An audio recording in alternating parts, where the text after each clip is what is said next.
Hello আমার সাকিবিয়ান ভাইরা বোনেরা, আশা করছি তোমরা সবাই খুব ভালো আছো।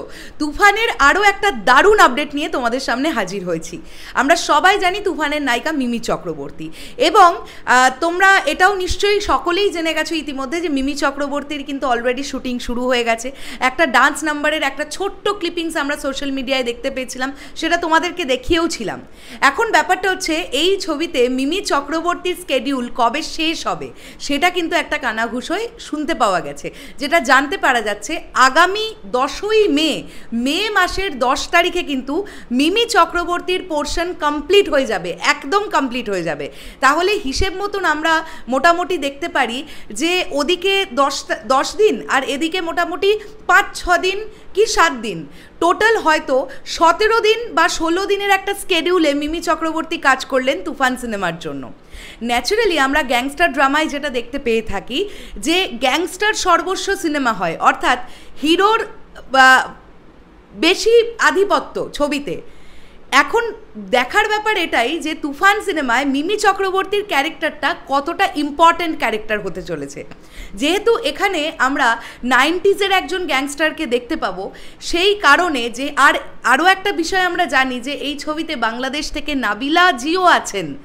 তো তার যদিও কোনো ব্যাপার আমরা জানতে পারছি না, কিন্তু এখনও পর্যন্ত তোমরা লক্ষ্য করে দেখো, আমরা চঞ্চল চৌধুরী তিনি যোগদান করে ফেলেছেন, আমরা জানতে পেরেছি। ফজলুর রহমান বাবু থেকে শুরু করে আরও অনেকে যারা যোগদান করেছেন তাদের কথা আমরা জানতে পেরে গেছি, কিন্তু নাবিলাজির এক্স্যাক্টলি আপডেট কিন্তু পাওয়া যাচ্ছে না। তিনি কি কলকাতায় অলরেডি শ্যুট করছেন, তার কি কলকাতায় পোর্শনে শ্যুট আছে, নাকি হায়দ্রাবাদ রামোজে ফিল্ম সিটিতে তার শ্যুটিং আছে, এই বিষয়টা জানতে পারছি না। তো যেটা বলছিলাম যে গ্যাংস্টার ড্রামাতে হিরো সর্বস্ব সিনেমা হয়, ম্যাক্সিমাম আমরা এরকমটাই দেখে আসি, কিন্তু মিমি চক্রবর্তীর ক্যারেক্টারটা কতটা গুরুত্বতা পাচ্ছে, সেই ক্যারেক্টারটার ক্যারেক্টারিস্টিক্স কেমন, সেই আসলে চরিত্রটা কীরকম এই ছবিতে, সেটা দেখার জন্য কিন্তু আমি সুপার এক্সাইটেড। এমনটা কি মানে হলেও তো হতে পারে যে এই ক্যারেক্টারটাকেও আমরা প্রচণ্ড সোয়াগ একটা ক্যারেক্টার হিসেবে পেতে চলেছি। হতে পারে না যে টাইপস অফ লেডি গ্যাংস্টার এই ধরনের একটা কিছুও তো হতে পারে মিমি চক্রবর্তীর চরিত্রটা, তাই না? তো টানা মোটামুটি 15-17 দিন একটা শ্যুট করছেন। আচ্ছা, আমি এখান থেকে আরও একটা বিষয় তোমাদেরকে ক্লিয়ার করি। কিছুজন সাকিবিয়ান ভাইরা বোনেরা আমাকে এই বিষয়টা নিয়ে প্রশ্ন করছো যে দিদি, মিমি চক্রবর্তী যদি এখন তুফানের কলকাতায় শ্যুটিং করছেন, তাহলে তিনি কিভাবে আলাপ সিনেমাটার প্রিমিয়ারে গেলেন? আমরা গতকালও দেখেছি মিমি চক্রবর্তীকে, তিনি হল ভিজিটে গিয়েছিলেন, নিশ্চয়ই তোমরা অনেকেই দেখেছো সেই ভিডিও। তো দিনের বেলায় শুটিং করে সন্ধেবেলায় হল ভিজিটে না যাওয়ার কি আছে? আর তোমরা যারা বলছো লুকের ব্যাপার, তোমাদের কি একবারও মনে হয় যে মিমি চক্রবর্তী তুফানের কস্টিউমে বা তুফানের মেকআপে আলাপের হল ভিজিট করতে যাচ্ছেন? এটা খুব বোকা বোকা বিষয় যারা এরকমটা মনে করছো। একজন নায়িকার রিসেন্টলি একটি সিনেমা রিলিজ পেয়েছে, তো হল ভিজিটে তিনি যাচ্ছেন, তাকে তো যেতেই হবে, নায়ক নায়িকা একসঙ্গে হল ভিজিটে যাবেন। তো সেই সময় তিনি অন্য একটি ছবির শুটিং করছেন, তো এটার সাথে মিমি চক্রবর্তীর লুক বেরিয়ে গেল, এই বেরিয়ে গেল, এগুলো একদমই বলো না, এগুলো খুবই বোকা বোকা বিষয় কিন্তু, ঠিক আছে?